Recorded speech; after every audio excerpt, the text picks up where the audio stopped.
Any U-turn is difficult for a politician, but with two in the same week, are we finally looking at a prime minister in retreat? To discuss that question, I'm joined by Aaron Bastani. How are you doing? I'm very good, Michael. How are you doing? Very well. Yeah, good. I'm really enjoying that we're allowed to go out a bit more now, even though obviously I'm, of course, respecting the social distancing measures. My fear, actually, we can maybe talk about this later, is that what they're going to do is use people being quite safe in parks to justify sending people to quite unsafe workplaces. So that's what we've got to resist, whilst not getting into this moral panic about people doing relatively safe things. On tonight's show, as I just said, we're going to talk about those two U-turns from Boris Johnson, both of those related to the rights of migrants working on the front line in the fight against COVID-19. After that, we're going to bring in James Meadway to talk about the record deficit and whether or not we have to pay it back. Then we talk about newspapers getting secretive about their circulation and another outsourcing nightmare. This time, not about morgues, not about testing, but about tracing. So the attempt of the government to employ an army of contact tracers is going a bit awry, partly because they're relying on companies who aren't particularly well suited to do it. As ever, share the stream with your friends, and if you want to let us know your thoughts, tweet on the hashtag #TiskiSour. First story. So this weekend, the government was forced to make not one but two U-turns as the rights of migrants working in health and social care during the coronavirus pandemic became controversial. So the most recent was in response to pressure from Keir Starmer. We'll get to that in one moment. But the first U-turn was forced not by a politician, but by a refugee who is working as a cleaner in an NHS hospital. So he filmed this video on Wednesday. It's now been shared over 50,000 times with over 4 million views. And we'll talk about the story in a moment. But first, let's take a look at that video. Hi, Boris. Hello, Mr. Prime Minister. My name is Hassan Aad, and I am proudly working as a cleaner in a hospital 10 miles away from the hospital which you were in. I joined around the same time, actually, because I wanted to help this nation overcome this pandemic.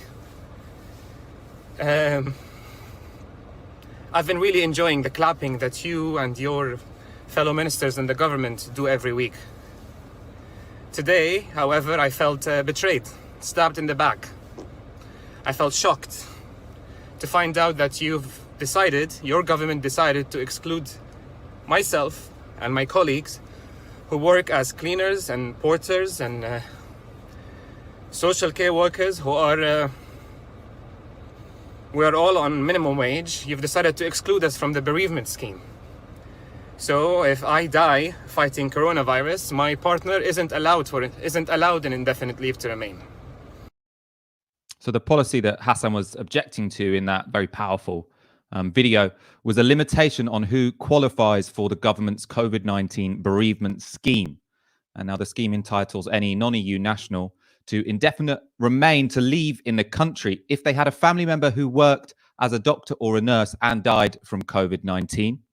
This prompted severe criticism because obviously if you only apply this to doctors and nurses, you'd leave out a hell of a lot of people, cleaners, people who work in social care, people who work in security in hospitals, so people who are almost just as likely to get coronavirus.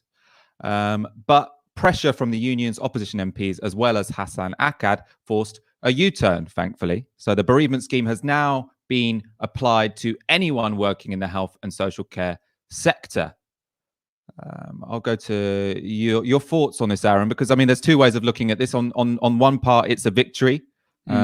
Hassan Akkad should be very proud of what he's achieved, as should the people who've been fighting for this change. On the other hand, I mean, saying to people that don't worry, if you die, we'll give your family members indefinite leave to remain. I mean, yeah, it seems like a bit of a bare minimum, doesn't it? And if you've got a family member who has died of coronavirus, well, potentially, quite likely because of a lack of PPE, a lack of preparation on the part of the government says, well, sorry, but we're not going to deport you. So it's one of those situations where it's a victory, but at the same time, you know, I don't know how celebratory we should be about this particular change of policy. Well, I think, you know, there's a political struggle going on whereby we have to guarantee just basic elementary rights for a whole subgroup of people within the context of Brexit, which is migrants. Primarily, that refers to the majority of migrants living here whose status has been changed, which is obviously European migrants, but it goes beyond just them as well. And so there is a political debate, there's a conflict, so to speak, about who gets these kinds of elementary rights that also applies to the other U-turn. We'll talk about that in a second. And so I think it shouldn't be taken for granted. You know, it's one thing to say, of course, we should go further. This isn't sufficient by itself, and of course it's not. But these are really, really important wins. So let's go straight on to the second U-turn. So this again concerned foreign nationals working in the health and social care sectors during the coronavirus crisis. And it also relates to something called the NHS surcharge. We'll discuss how this is a fairly outrageous policy to begin with. So the NHS surcharge was introduced by the Tory Lib Dem coalition government and requires non-EEA migrants to pay a £400 annual fee to use the NHS. This October, that fee will rise to £624 and will apply to migrants from all countries, EEA or otherwise, of course, because of Brexit. So in April, it was announced that doctors, nurses and paramedics from abroad would have a 1-year waiver from paying this £400 or £624 fee to use the NHS, given the fact that they had just been treating people on the front line against coronavirus. Again, a very similar issue to the bereavement scheme was the fact that this left out so many people who are working on that coronavirus front line, so care workers and other staff in hospitals. Now, at Prime Minister's questions on Wednesday, Keir Starmer challenged this omission. So we're going to take a look at that moment in PMQs. Mr. Speaker, every Thursday we go out and clap for our carers. Many of them are risking their lives for the sakes of all of us. Does the Prime Minister think that it's right that care workers coming from abroad and working on our front line should have to pay a surcharge of hundreds, sometimes thousands of pounds to use the NHS themselves?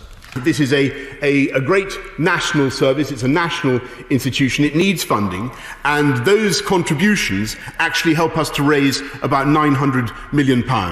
And it's very difficult in the current circumstances to find alternative sources. So, with great respect to the point that he makes, I do think that that is the right way forward. Keir Starmer. Mr. Speaker, I'm disappointed because the Prime Minister just knows how raw this is. The fee in question, the immigration health surcharge, is currently £400 a year. From October, that goes up to £624 a year. For a care worker on the national living wage, that will require working for 70 hours to pay off the fee. So, I mean, you see there quite effective from Keir Starmer. It's worth noting that Boris Johnson there was being a bit liberal with the truth when it came to statistics. So the £917 million figure he cited, that's the revenue from 4 years of this surcharge applied to all migrants. So what Keir Starmer was suggesting, which was to omit people who worked on the NHS front line for paying it for 1 year. Obviously, we think the demand should go beyond that. That's going to cost a lot less than that, or reduce the revenue by a much greater degree than that. But what happened next is important. Labour announced they would put forward an amendment to the immigration bill extending exemptions from the NHS surcharge to anyone working in health or social care, not just doctors and nurses. Tory backbenchers then threatened to rebel and vote for the amendment. And in response, within 24 hours, Boris Johnson had done a complete U-turn. So on Wednesday, he stood up in Parliament and said, not extending this exemption from the NHS surcharge is the right thing to do for reasons of revenue and paying for our national health service. You'll note how much he wanted to emphasize the national element of it, potentially, I suppose, to highlight that people who are foreign nationals aren't British nationals. But yeah, a dramatic U-turn. On Thursday, he says, actually, no, change of heart. The surcharge is going to be waived for everyone working in health and social care. Aaron, a very similar situation. It almost seems like the least we could possibly do for migrants who are coming to this country to say, well, you won't have to pay for the NHS, even though you pay your taxes, but only if you fight on the front line within hospitals or in the care sector against coronavirus. So all other migrants coming to this country who pay their taxes still have to pay this additional surcharge to use, basic services. Yeah, and I was very concerned about the wording from Keir Starmer. He said that this is the right thing to do, it's the decent thing to do, and it's a great concession. It was fought for and won by the Labour Party in his leadership. Fantastic. But like I say, 90% of people who come here, who work, who pay VAT, who pay income tax, who pay business rates, who pay whatever tax they're subject to, also are lumbered with this additional surcharge. They have to pay this whether or not they use the NHS. So it's undeniable this is a taxation on them, simply for not being born here. It's a form of, and I don't use this word lightly, tax apartheid. Because think about it, if this, and the government's right to say this is raising huge amounts of money, 900 million pounds to the NHS, almost £1 billion to the NHS. If this was successful, what happens? Well, of course, you increase it, especially in a context of coronavirus, the government running a £62 billion deficit for this month. They're going to be looking for every single penny they can. So this will go up. What next? If you're a migrant here and you're working, you have to pay a surcharge for your kids going to primary school. You have a higher rate of council tax. You have to pay a surcharge for bin collections. It quickly becomes a very easy cash cow for the government. And so I think it has to be resisted politically, even though this is an important concession. And what I'd add further to that is my misgivings around Labour's positioning about this generally, and I don't think we should be particularly jubilant about the amendment, is that we have to remember in 2014, when this came through with the Immigration Act, Labour actually didn't vote against this NHS surcharge in the first place. I think 6 Labour MPs voted against it. You can guess who 3 of them were: John McDonnell, Jeremy Corbyn, and Diane Abbott. And so Labour didn't vote against this 6 years ago. It wasn't, inherently against their DNA. What does that tell us, right? It tells us 2 things. Firstly, yes, Jeremy Corbyn's leadership profoundly transformed the Labour Party. The fact that, it's party policy to get rid of this thing, but also, no Labour MPs would be seen dead other than Abet Cooper voting for this kind of legislation these days. A couple of years ago, Miliband said he regretted voting in the manner he did. He regretted telling his MPs to vote in the manner they did in 2014. That's the first thing. But secondly, we have to be wise to these things on the left. The Labour Party could very easily go back to where it was in 2014 on precisely these kinds of issues. And so members and supporters, the left generally, trade union members, etc., migrant rights activists, people just who aren't born here and are subject to this appalling tax double standard, have to stand up and say, no, this is simply not good enough. It's immoral. It's unethical. We can't have a tax on people simply for not being born here. I suppose, in a way there, though, you are almost criticising the Labour Party for something they haven't done, right? So Labour under Keir Starmer, I saw some people who were sort of criticising them for saying, why are you only opposing the surcharge for people who are working in the NHS and social care? But the Labour Party have been quite clear that they do oppose the surcharge for anyone, but they have put forward this amendment because they think it can win. No. And to be honest, they were right. They won't have to vote on this amendment because the government have now accepted it. I do think there is a... Can I just say... Go on. It is Labour policy to get rid of the surcharge. My point is, it wasn't in 2014. Labour in 2014 voted with the government to implement this change, this tax double standard. And so I'm not attacking Labour for something they haven't done. I'm highlighting the fact that Labour just 6 years ago voted this legislation in. Yeah, and that's also going to go to our next point. So one thing that followed this undeniable win for Keir Starmer, and we wouldn't deny that, credit where it's due. Very successful example of good, decent opposition. But many of the usual suspects couldn't just celebrate that. They couldn't just say, isn't it great that there's that Keir Starmer, the new Labour leader, has won this victory? They had to use this excuse to dunk on one man, Jeremy Corbyn. So in response to the U-turns, the 2 U-turns, O'Brien tweeted the following. James O'Brien, LBC host, anti-Brexiter.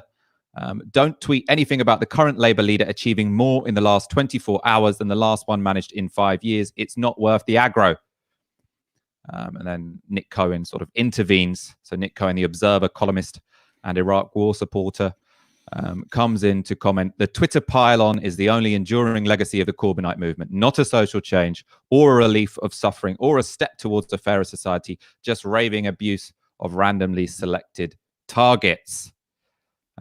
This was the point where I was going to bring in that fact about the 2014 immigration bill, but you beat me to it because I think that proves what James O'Brien has said here is one, that this is more effective opposition than has happened over the last 5 years. What a waste those 5 years were under Jeremy Corbyn. Nick Cohen saying the Corbyn movement has no legacy other than people being mean on Twitter. And what both of them ignore is that if you hadn't had 5 years of leadership from Jeremy Corbyn, the Labour Party would be abstaining on this again. Yeah. What has moved discourse and sort of what is deemed acceptable for Labour Party politicians to vote for or to abstain on or to refuse to oppose? It's the leadership of Jeremy Corbyn. It just didn't happen by magic that in 2014 the Labour Party abstained on this, and in 2020 they felt they had to oppose it, right? So I think the idea that Keir Starmer's success here shows how unsuccessful Jeremy Corbyn was over the last 5 years. Obviously, we would have preferred it if he won the elections. I mean, the fact that the Labour Party are proudly standing up and defending the rights of migrants to not have to pay an NHS surcharge, that's because of Jeremy Corbyn. Yeah, and I don't even like to couch this in a sort of migrants' rights sort of frame, because I don't think that's actually right. Often that's like an ethical frame, or that's the do-gooders. This is about somebody who pays all the taxes you pay to use all the services you use, but they also have to pay this other tax just because they're not from here. Like, it's a really new phenomenon, and it's a really concerning one. Would you apply it to somebody because of the color of their skin or their faith or any other reason? Well, no, of course you couldn't. Fundamental equality under the law is really important, but also taxation. The idea that you tax a certain part of the labour market more than other parts, not on the ability to pay, but simply because of where they come from, I think is deeply concerning. And also it's important to say there were many, many, many policies that Jeremy Corbyn stopped, which these wealthy people should be very grateful for. One is, of course, the dementia tax. The dementia tax wasn't progressive because it wasn't a universal policy that would help the many ills that will attend rising demographic aging and the social care needs that grow out of that. But it was a bad deal for wealthier people, middle-class people. And you would think that James O'Brien would at least be, remotely grateful for that. Presumably he can inherit a little bit of cash from his parents. He can leave a bit of cash to his kids. That was one of the arguments, why are Labour going against this thing? It's actually progressive. There was that. There was the grammar schools policy. There were many, many, many policies since 2015 which Labour stopped. Of course, a record number of government defeats in the House of Commons by the opposition against both Theresa May and to a lesser extent Boris Johnson. But was there any? Well, there were definitely some with Cameron and some with Theresa May. I think Theresa May, just May, and this is one of three prime ministers that Jeremy Corbyn faced. Just Theresa May suffered more parliamentary defeats than I think Major, Blair, Brown, Cameron put together. It's a big deal, and so he couldn't be more wrong. He couldn't be more wrong. This is typical James O'Brien. I think the broader point, the unknown here, and I think this will be very interesting, is that the Labour Party have now found a language they're very comfortable with to defend, this particular set of migrants' rights, which is to say we clap for them on a Thursday. How dare we disrespect them afterwards? That's actually their principal opposition, or their principal discursive opposition to the points-based system that's going to be introduced. It's to say that many of the people who this would class as low-skilled are the same people we clap for on Thursday. Every Thursday. But the political challenge is really going to be how broad can they force the government to, cast that net's a slightly odd way of putting it, but how far can that solidarity be spread, right? Because obviously the easiest argument to make is that it's doctors, nurses and people who work in health and social care. Slightly harder, but still very manageable, is to say all these frontline staff, people who work in the supermarkets, people who drive buses, all of these people who have put their lives on the line to keep this country going during our fight in coronavirus, they should be given the same respect as people who work in health and social care. And then the really challenging thing is to say, look, let's have a society where we value everyone, whether or not they're a bus driver or a care worker or whatever. So that's when it's going to get difficult. There is a way in which, understandably, and that's fine, they've found an argument which is quite easy, but will find itself to have limitations. But also, how long term is it? I was just listening to Radio 4 before we started this program today for my sins. They were talking briefly. There was a brief excursus about, how will the Archers deal with coronavirus? But they said, in the next couple of weeks, we're looking to actually stop clapping on a Thursday, and it's not for no reason. That is not unexpected. The opposition managed to make a big political breakthrough, leveraging that, as you say correctly, I think, that newly felt, newly comprehended sense of solidarity on the basis of social reproduction, on the basis of care, on the basis of people's labour saving other people, even if they're only paid a minimum wage, no matter where they're from. People understand that a carer, a cleaner is playing a fundamental role in this fight against coronavirus. And the government and the establishment media are going to do their best to invisibilize that and mask that newfound solidarity. And the first step is, I think, probably trying to dampen down this clapping every Thursday. All right, we're going to go on to our next story. First of all, you're watching Tiski Sawa Novara Media.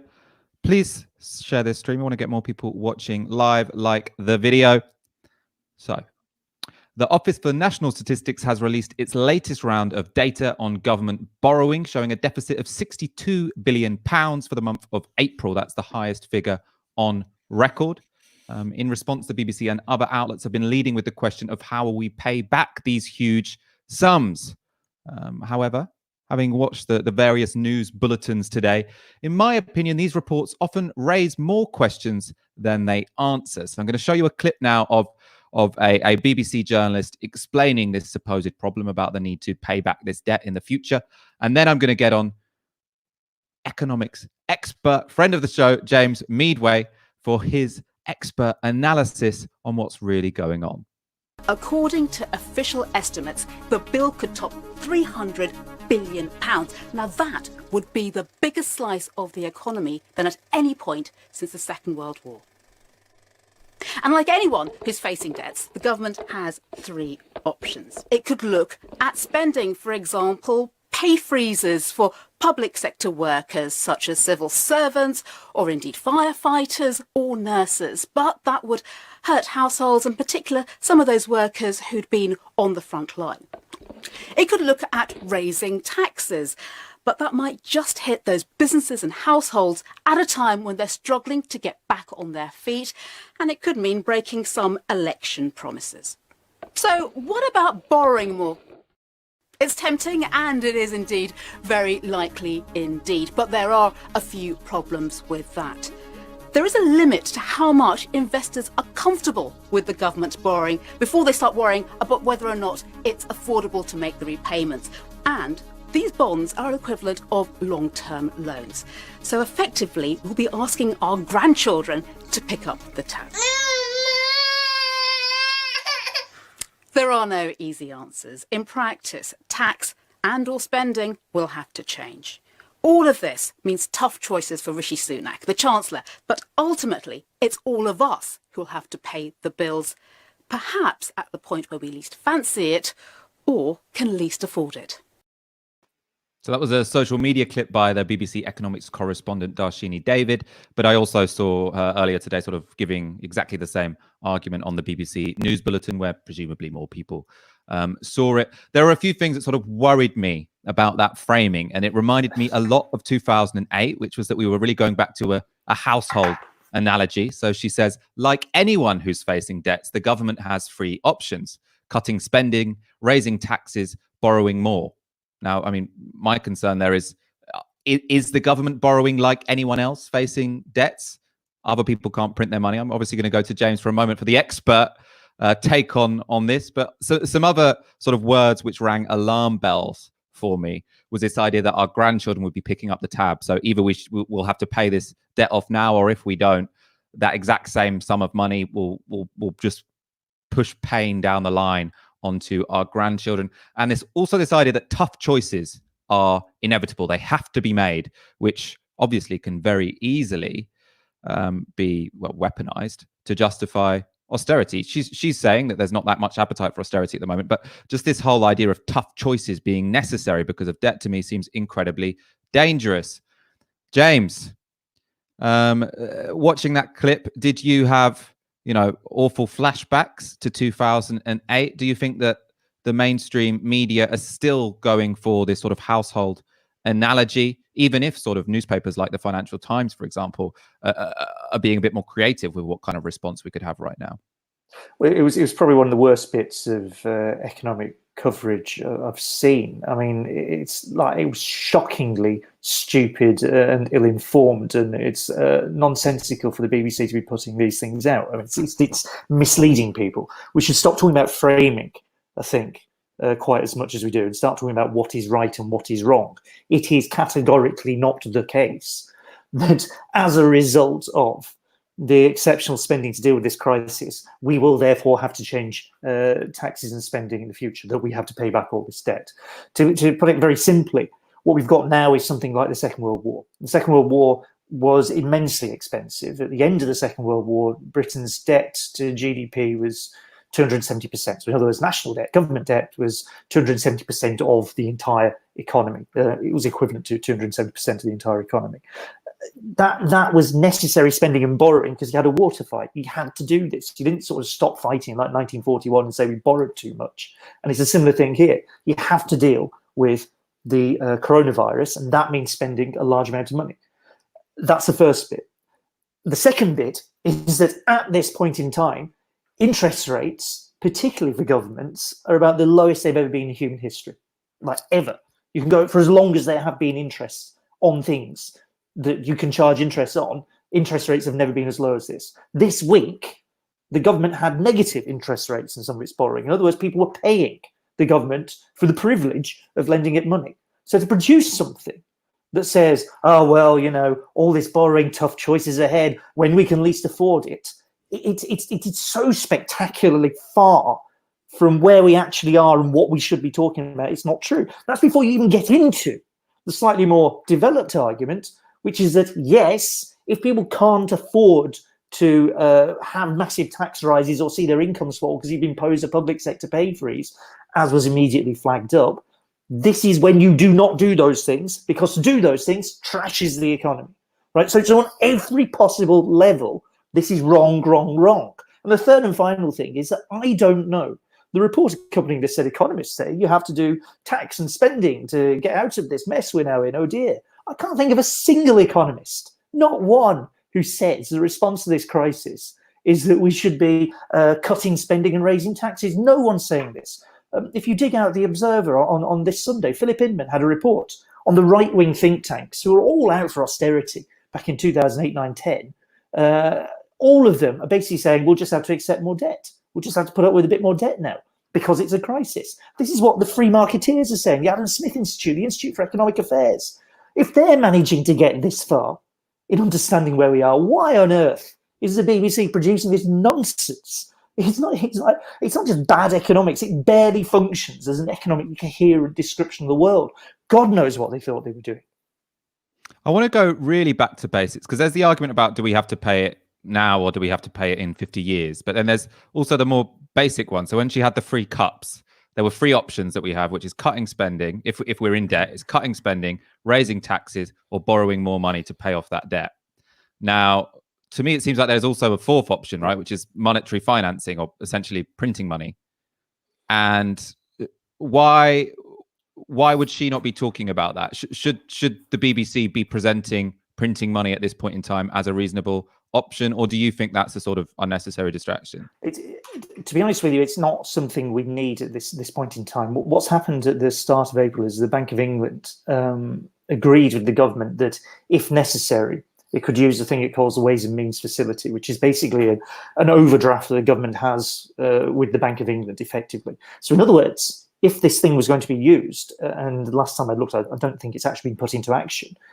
I'll come on to why that is. If you're going to use this, then the Bank of England would be using its power as a bank to print money to just pay for the government spending. And you might want to do that if the government was having trouble raising money through more conventional means, which is this issuing of bonds. This is going to the bond markets and asking basically for a loan.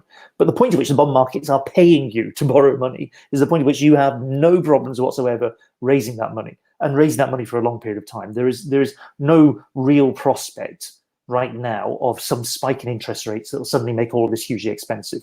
Like it's incredible. Resolution Foundation, sort of centre-left think tank, had some analysis out on this a while ago, and even under scenarios where you have to borrow an awful lot of money, interest rates are now so low that the amount of interest you're paying is rock bottom. It's far below what you'd be paying in the 2000s, for example, with much lower rates of borrowing back then. So it's really, really cheap to do this. And if it's really cheap just to borrow, there's no reason to start printing money. Now, if there was a problem borrowing money, this is an option, and it's sitting there ready for use if it's needed.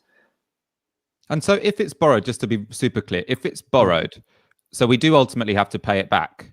maybe at low interest rates, but you do have to pay it back. Why is that not passing on the burden to our grandchildren, just to sort of like really lay it out in the basic sense? If it's borrowed from the financial markets, and even if we pay it out over 50 years, is that not passing on the burden to our grandkids living in 2050? It depends what the burden. It depends what the burden is. I mean, look, if you issue a bond, the thing has a length of time over which it comes due, and it has to be repaid. So the way it works is you pay, as government, you pay money to the bondholder. That's repaying.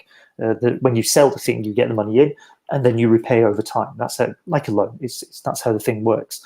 The issue here is, what are you paying it back with, and when do you have to pay it back? Because if you take the Second World War, what basically happens coming out of it is there was no rush. There was no rush to do, massive government spending cuts and this sort of thing coming out of the Second World War. What actually happened is we built a welfare state. We set up the NHS, expanded education, put in place all sorts of unemployment benefit, all of these things. Actually expanded government spending significantly, and then basically just wound the debt down gradually. And you can do that if you have, doesn't even have to be particularly high rates of growth, moderate rate of growth, a small amount of inflation, and gradually this eats away at the amount of debt you're having to pay back over time.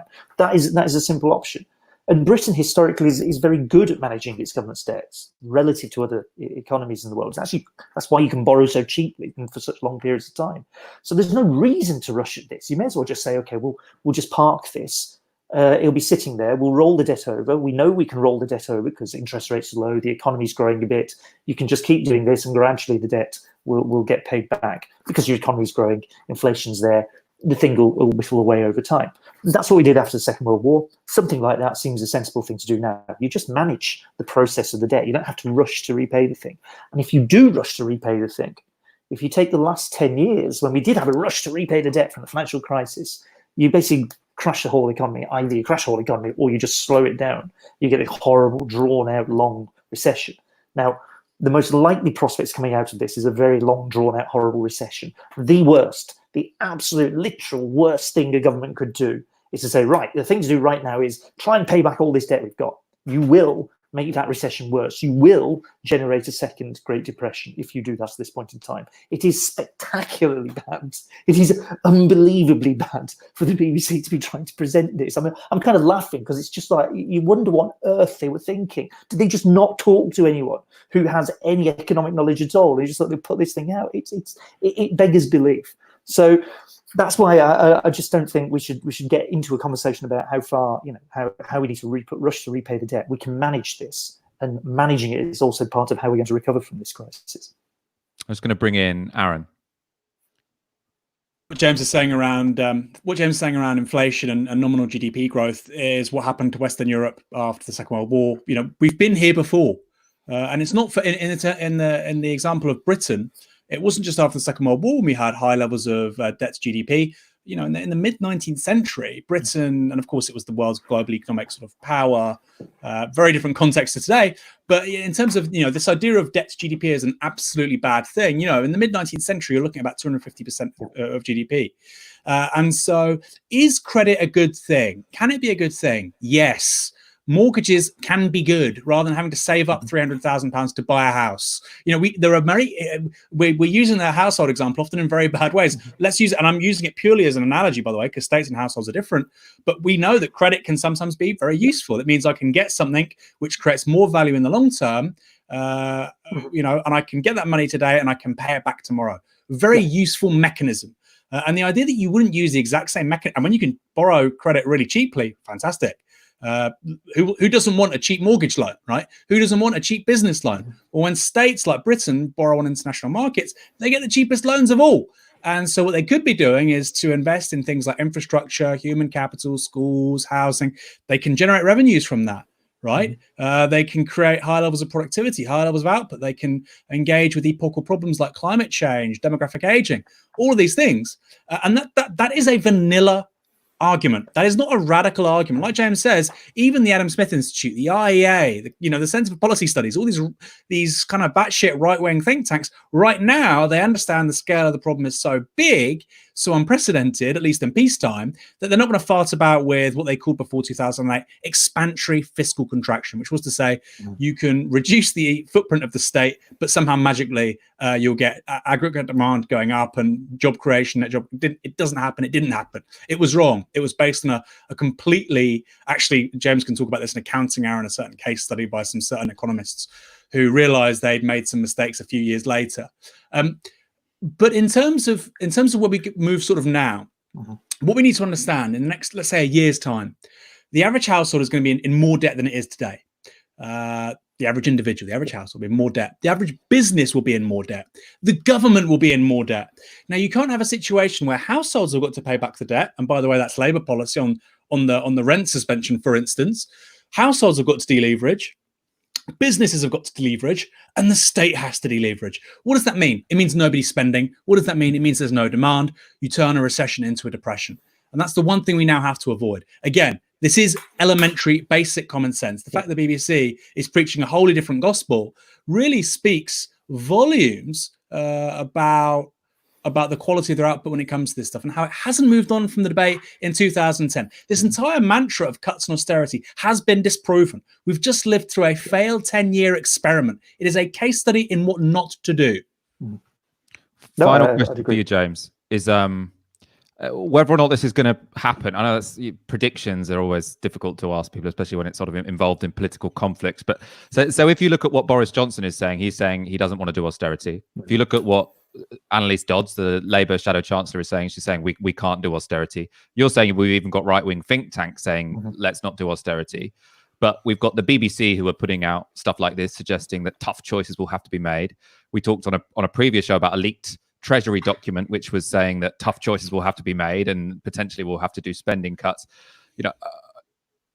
Should we just relax and assume that the BBC are out of step with political forces at the moment, and austerity is not happening? I think the BBC are out of step on this one. I mean, how much you read into a single sort of report and a single film is a different question, but it looks to me that that is out of step with where the argument is actually sitting for anyone at this point in time. It's absolutely right to say that basically the right and the centre-right accept at this point in time that there will be just a higher amount of debt as a result of this crisis. Like you read Alistair Heath in the Telegraph editor, very sort of ideological figure in this, and he says just accept more debt, and the argument to have is that we need to cut taxes. The argument we don't want to have, and he was taking on that Treasury paper you referred to, we don't want the social democrats at the Treasury to say we must increase taxes, right? What we want is lower tax in the future. Now, there's a kind of point here eventually where you start to say, okay, you cut taxes, therefore you have to cut the state as well. The thing is going to try and you're going to try and pull it in that direction. But right now, that isn't the argument they're having. I suspect if we get versions of austerity, and we will end up with some sort of hodgepodge compromise thing here, the big headline will not be austerity overall. It won't be like George Osborne in 2010, I reckon. I don't think they'll say we're all in this together, right? They'll pick specific targets for austerity.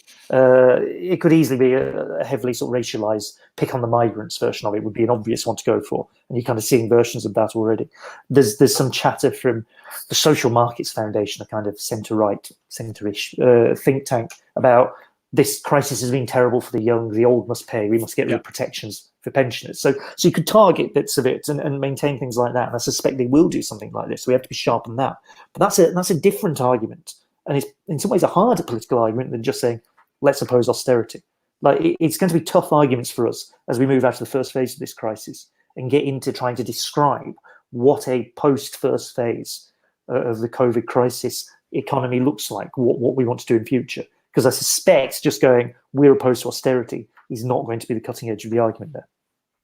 All right, James, thank you so much for your time and for reassuring us and our audience that to be against austerity does not mean that we are condemning our grandchildren to a lifetime of debt servitude. I'm sure we will be speaking to you very soon about whatever big economic stories come up over the next days and weeks. Thank you for your time. Thank you. He always makes it so clear, doesn't he, Aaron? I was watching that video and I was a bit sort of like, have I gone back to the future and I'm living in 2008 again? But no, the BBC video was as silly as I thought it was. Let's go to a comment. We have Oh, it's a Welsh word, I'm told. En Virge Gorch. I don't know how that's pronounced, but it means the Red Dragon with a £10 super chat. Navarro Media, thanks for all your good work. The only news organization I can watch without either wanting to vomit or commit violence. You guys are amazing. Appreciation from Wales. Thank you. That means a lot. I mean, maybe, have some herbal tea or something, because you don't want to feel like that every time you turn on the news, but all good. If you are watching this, please subscribe. I want to get our subscribers up to 100k by the end of the summer is my aim. And obviously, like the video, 2,200 of you watching, which is great for a Friday night. We want to get at least up to 1,000 likes. Next story. So, from the comment pages of the Telegraph calling lockdown a deadly mistake to the front page of the Daily Mail bullying teachers back into work, Britain's press, our newspapers, have been one of the loudest voices in society calling for an easing of social distancing measures. Now, we've often suggested on this show that this might be because of their business interests. Newspapers aren't doing particularly well out of coronavirus, and that might explain why they are the most vociferous advocates for ending the lockdown. And new data was released by the Audit for Bureau of Circulation. So that's sort of the gold standard in showing how much each newspaper is selling. And it does show, as expected, that their numbers are, well, severely down. So let's get up this tweet from Jim Wardson. So he's media editor at The Guardian. Newspaper print circulations in April versus in March. So the Daily Mail on 944,000. Down from 1.13 million. The Express, 234,000. That's down about 50,000. Mirror, 363,000, down from 442. Then you go down to the Guardian, which has lost about 23,000, down to 106,000. None of them over 1 million. All quite severe drops. But in fact, what's most interesting here isn't the drops you can see, but what figures aren't included. So the Telegraph, Sun, and Times have for the first time refused to have their figures published. And we don't have to guess why, because ABC, so that is this company that audits newspaper circulation and has done so for decades, they explained why they won't be publishing this ranking every month again. So it's not just that the Telegraph, Sun, and Times won't appear, it's that these rankings won't come out in a big press release each month. They explained the move here. So they said, this addresses publisher concerns that monthly ABC circulation reports provide a stimulus to write a negative narrative of circulation decline. So it is a novel way of avoiding articles about decline, is just to not print any information about the fact that you are declining. What do you make of this, Aaron? Isn't it remarkable that an industry which is imploring the government to be more transparent, to be more accountable, won't even give such a basic fact as to the extent of its circulation? And I think this is critically important, Ryan. I'll tell you why. If you think about all these papers, the Mail, the Sun, the Express, who've been saying we must accelerate the end of lockdown, teachers could be heroes, let's reopen the schools, let's go back to work. What is driving that impetus? Is it the public interest? Is it minimizing deaths? Is it ensuring we get out of this as quickly as possible? Or is it about ensuring their bottom line isn't hammered in the next several months? Is it about ensuring that they can sell just enough papers to keep going, because they know if lockdown continues and the next several months are like April, they won't exist anymore? Now, I would submit it's the latter. And when you have that conflict of interest of newspapers not trying to inform the public, but actually trying to maintain their bottom line, that's always a bad thing. But in this instance, it means the unnecessary deaths of many thousands of people, particularly if they get their way on things like schools reopening on the 1st of June. And so I think it's critically important we're in receipt of this information. To what extent has the Sun, the Times, the Telegraph, to what extent have they seen their readerships, their circulations fall as a result of lockdown? If it's to a significant extent, then we can extrapolate from that they've adopted the positions they have out of their own rational self-interest rather than the public interest. And I think this is really important. And what I'd finally say is that the BBC often give the front pages kind of, leading headlines on the Today programme, first thing in the morning on BBC Radio 4, last thing at night. They have a paper review on the news channel, maybe on Newsnight they might have it. They shouldn't be doing this. If we don't know the circulation of certain papers, they should not be doing this. How do we know the Sun hasn't got a circulation of 300,000, 100,000? What is the basis for promoting them like that and the license fee payer footing the bill? I don't think there is. And so I think this is a hugely important issue, and I think they should publish these numbers. I think we're going to go very quickly to a breaking story. It's a Guardian exclusive. Police spoke to Dominic Cummings after Durham trip in lockdown.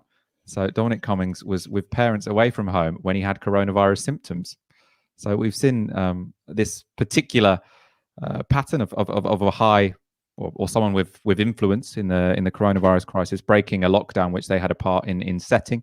Neil Ferguson had to resign because of this. The modeller and the chief medical officer in Scotland had to resign because they had broken the lockdown. And now the Guardian has found out that Durham police had to actually give Dominic Cummings a warning for travelling from London to Durham during the lockdown and with symptoms. So that is a pretty potentially a big deal. We'll see if there are any big political ramifications from that. I mean, I imagine he seems like he's pretty essential to Boris Johnson. So I imagine they'll ride out this particular storm. Yeah, but Michael, he was travelling at the end of March. Yeah, I mean, this is crazy. It's like the worst possible time that he could have done it. I mean, if he doesn't resign, I mean, the fact that people have resigned, I mean, it wasn't just the UK. It was also, I think, the Scottish chief medical officer had to resign for the, so we have multiple instances of public servants resigning on the basis of this. Why won't Dominic Cummings if this is found to be the case? And we've also got, so they're saying the former Tory leader, Sir Ian Duncan-Smith, said of Ferguson's behaviour, so that was Neil Ferguson, the modeller, it risks undermining the government's lockdown message. So sort of lots of these Tory politicians were calling for Neil Ferguson's resignation for doing exactly what Dominic Cummings has done. So there are going to have to be many people who argue why they can have one position in one instance and a completely different position in another. This is mad. I mean, also, I don't understand why people can't just not do this. I mean, it's really he has a big house, right? Why did he have to go to Durham to self-isolate with when he was sick? When he was sick, when he had symptoms. He's on Sage. Bizarre. A guy who was on Sage was breaking lockdown rules. Well, I mean, so was Neil Ferguson, but yeah, he had to resign from Sage because of it. Well, that's what I'm saying. It's top of the tree, right? I mean, goodness me. Yeah. No wonder the country can't manage this thing properly. 2 members of Sage were breaking lockdown rules. Well, and he's the Prime Minister's most important advisor. Apparently, he went up there just before Boris Johnson went into ICU. I wonder if this was one of those things where sort of like people in the media knew it, but they sort of kept it quiet. But I mean, that's getting a bit speculative now. Anyway, we'll have to see how this particular story develops, perhaps. Well, how do you think it would develop? I mean, here's an interesting question for you. I mean, how do you think it would develop? Because clearly, if there was any consistency in this, if the right-wing press in this country weren't utter hypocrites, the guy would resign, or they would be calling for his resignation. Yeah. I imagine that won't happen. So, how do you think this? How do you think this is resolved? Well, it's interesting, isn't it? I feel like they'll ride it out and they'll probably manage. But I mean, the idea that the right-wing press and many Tory politicians have said one thing about Neil Ferguson, and I don't think we're going to see IDS, Ian Duncan-Smith, or the Telegraph saying Dominic Cummings has to resign, because they know that Boris Johnson's success is partly to do with this guy working in the background, and so they're not going to treat him in the same way they treated someone who had, it turns out, sort of developed a very necessary policy which they don't happen to like. So as you were saying earlier, it's the Telegraph who are one of the most vociferous opponents of a lockdown. That's precisely why they jumped on the Neil Ferguson story. And we admitted it was a stupid thing to do if you're in that position to break the lockdown.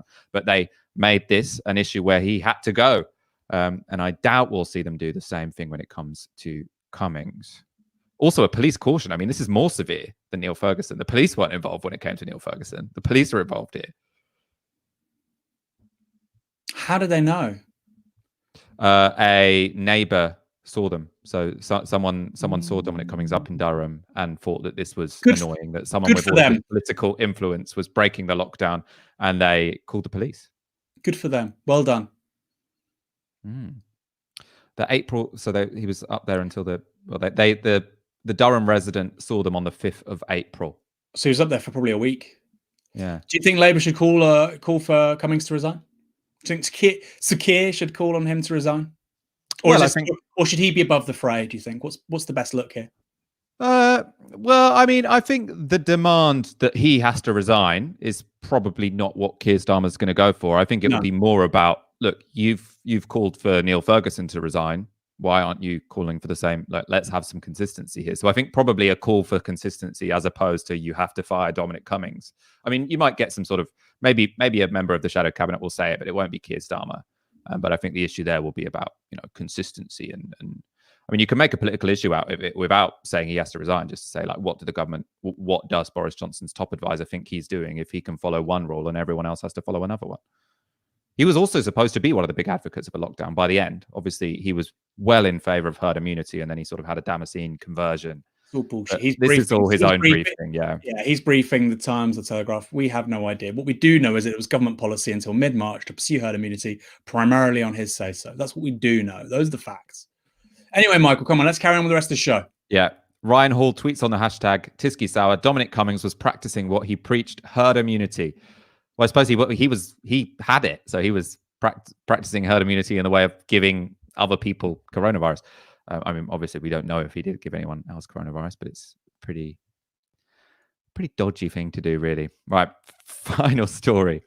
Will outsourcing undermine the UK's ability to contact trace? So, as we've spoken about so many times on this show, Britain's coronavirus response has repeatedly been hampered by the state's inability to carry out tasks of its own accord and its reliance on private companies to do jobs that they're not particularly suited to do.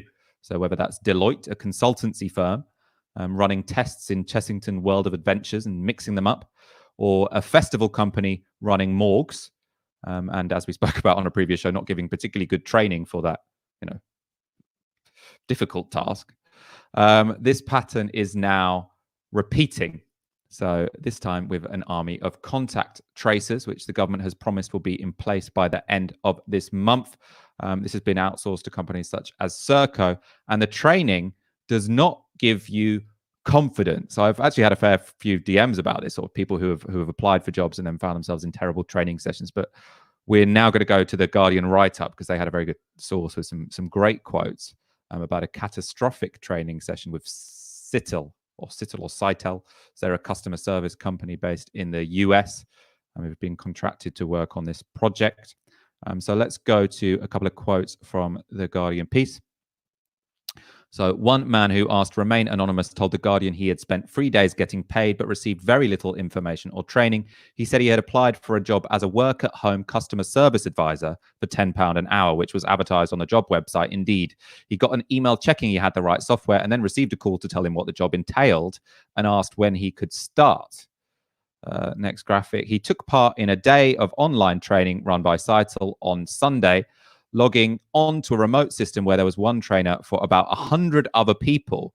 We had a chat box where we could ask him questions, but the first hour and a half of the training was just people writing, "I can't hear anything." Of the trainer, the source also told The Guardian he was just being slammed with questions all the way through. He was saying, "Guys, I can't answer all your questions. There are too many of you." He said at one point, "Does anyone know what this job is about?" No one really had any idea. So apparently also on that call, someone asked, what would you do if there was a loved one who had died of coronavirus? How would you speak to that person? And they told them to watch a YouTube video about the issue.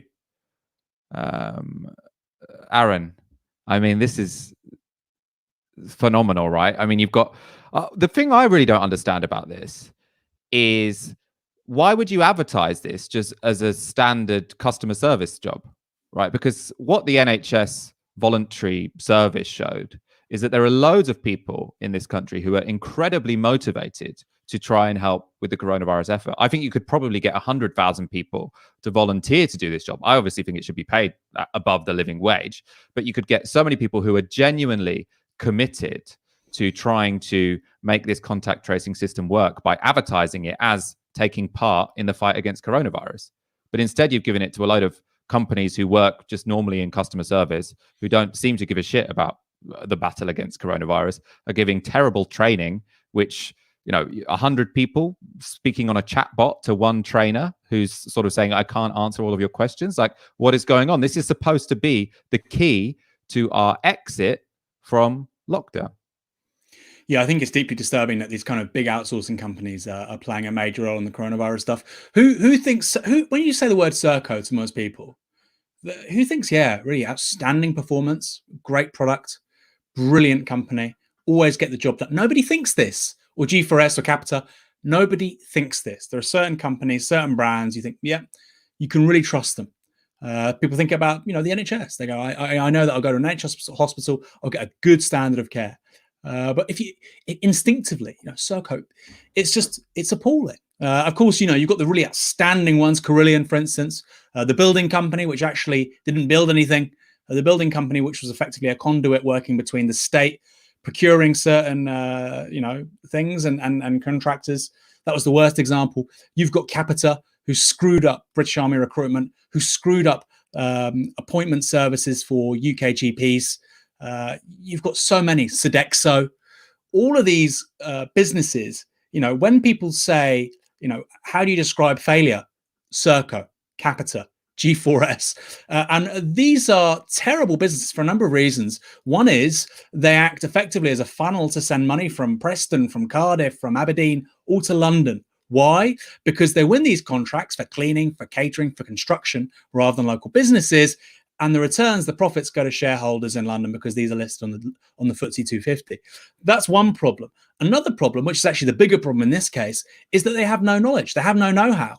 How does Deloitte or Accenture know how to run a testing facility? We saw it as well with the administration of stockpiled PPE. This was also outsourced. I don't think we've talked about it on the show. We now know that there was one of the warehouses for this stuff had significant levels of asbestos in it, which is just nuts, right? PPE was being stored in somewhere with asbestos. This is a toxic material. And the British Army went in there. What happens in a crisis? We all become socialists. And then they had to administer this logistical nightmare, which had been screwed up spectacularly by a private business. In these situations, these are the last kinds of organizations you want doing such important tasks. I'm also going to say this wasn't the only worrying story we had about contact tracing and outsourcing this week. This one's, almost, you couldn't make it up.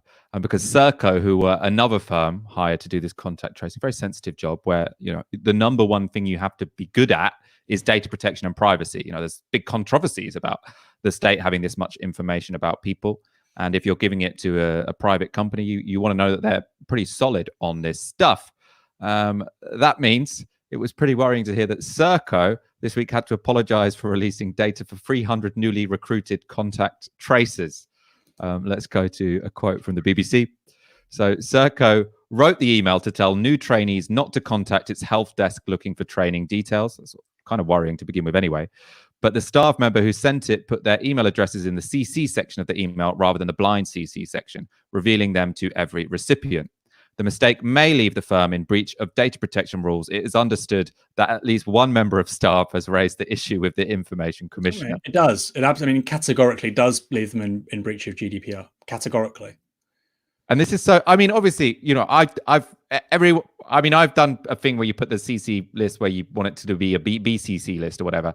But that wasn't when I was working on a project which is asking, the country to give me very sensitive data about who they've been in touch with, what their symptoms are, sort of what everything they've done for the last 7 to 14 days.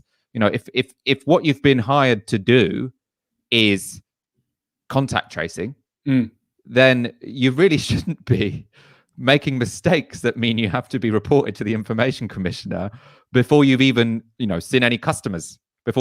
I don't like this language of customers, but before you've dealt with any members of the public. The end user. But, the people talk about the failures of the sort of old Keynesian model in the 1970s. Oh, the Undertakers Union weren't burying people in the winter of discontent. People weren't collecting rubbish. Oh, the old British Rail, the sandwiches were stale. And you go, okay, I wonder how we're going to look back on this pathetic excuse for public service in the early 21st century in 20, 30 years' time. People will be like, yeah, G4S, they were doing security for the Olympics. It was so bad that nobody turned up and we had to get the army. Or Carillion, yeah, they were meant to build all this infrastructure and then it just collapsed, and people shorted their value in the City of London and made hundreds of millions of pounds, while all these small construction companies went out of business. People are like, wow, that's crazy. We are living in a moment of supreme stupidity when it comes to outsourcing and how these contracts work under sort of neoliberal governance. And people look back at this and think, wow, that was a fucking stupid, excuse my French, stupid way to administer society. I thought that for a long time. You thought that for a long time. But for it to be carrying on right now in this situation, look, yesterday we had 351 people die, despite the fact that, you know, the media and political establishment of this country want to send people back to work. 351 people died. You know, the R rate's going back up again. And yet we still have these idiots at Serco, Sodexo, Capita, G4S, running these things, being given these contracts. I think we need a judge-led investigation into why are these companies getting these contracts? What are the lobbying infrastructures and so on? I mean, it's crazy, but it's clearly not on a record of, of positive consequence. It's clearly not on a record of excellence. So why are these companies getting these contracts when they repeatedly fail? And these are very costly failures. I think we're going to wrap up. I want to read a comment from Julie Noted. Thanks, everyone. Long-time listener. Can't often donate. Awesome to watch you guys grow and diversify. Always great guests, too. Also, get some Northerners on. We love you beyond the M25. We do often think we should get more people not from the Southeast. But at the same time, we had John Ashton on Tuesday. He's from the Northwest. And I think James Meadway's, I can't remember precisely where he's from. But Meadway's from Wigan. From Wigan. He was born in Wigan, but raised in Essex. Okay, thank you everyone for your super chats tonight. If you want to support us directly, go to novaramedia.com/support. We'll be back on Monday night, so make sure you hit subscribe to not miss that. Have a great weekend. You've been watching Tysky Sour on Novara Media. Good night.